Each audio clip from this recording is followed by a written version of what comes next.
I am J. Robert Oppenheimer, born on April 22, 1904, in New York City. My father was a wealthy textile importer, and my mother an artist. I grew up surrounded by books, art, and high expectations.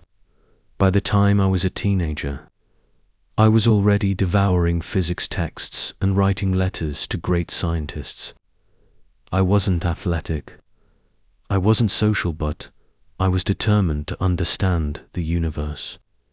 I studied at Harvard, then in Europe, first in Cambridge, then in Göttingen, Germany, where I earned my doctorate and rubbed shoulders with the giants of quantum mechanics.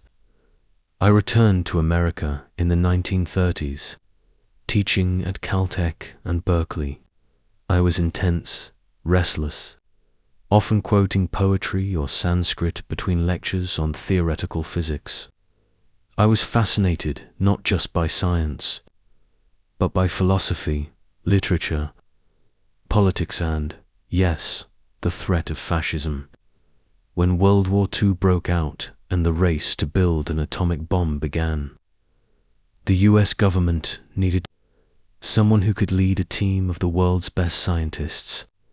They chose me. I became the scientific director of the Manhattan Project. In 1943, we set up a secret laboratory in Los Alamos, New Mexico. We worked in isolation, racing against time.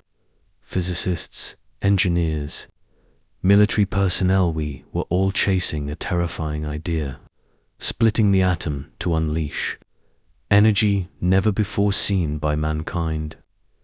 On July 16, 1945, we tested the first atomic bomb in the New Mexico desert. The moment the fireball lit up the sky, I thought of a line from the Bhagavad Gita: "Now I am become death, the destroyer of worlds." A few weeks later, the bombs were dropped on Hiroshima and Nagasaki, killing over 200,000 people. The war ended, but something inside me changed forever. I had helped end a war, but I had also helped open the door to a terrifying new age. After the war, I became a public figure testifying before Congress, warning against an arms race, speaking out against the development of the hydrogen bomb. But the Cold War was beginning, and suspicion ran deep. I had once associated with communists in the 1930s, and though I was no spy, the US government turned on me. In 1954, I was stripped of my security clearance in a humiliating public hearing. The very country I had served now saw me as a risk. I returned to academia and focused on writing and philosophy, disillusioned but still searching for understanding.com. I died in 1967 of throat cancer. Years later, my name was cleared. In 2022, the US government formally reversed the decision to revoke my clearance. Too late for me, but perhaps a small step toward truth. I am J. Robert Oppenheimer, father of the atomic bomb, scientist, thinker, and reluctant harbinger of a new world.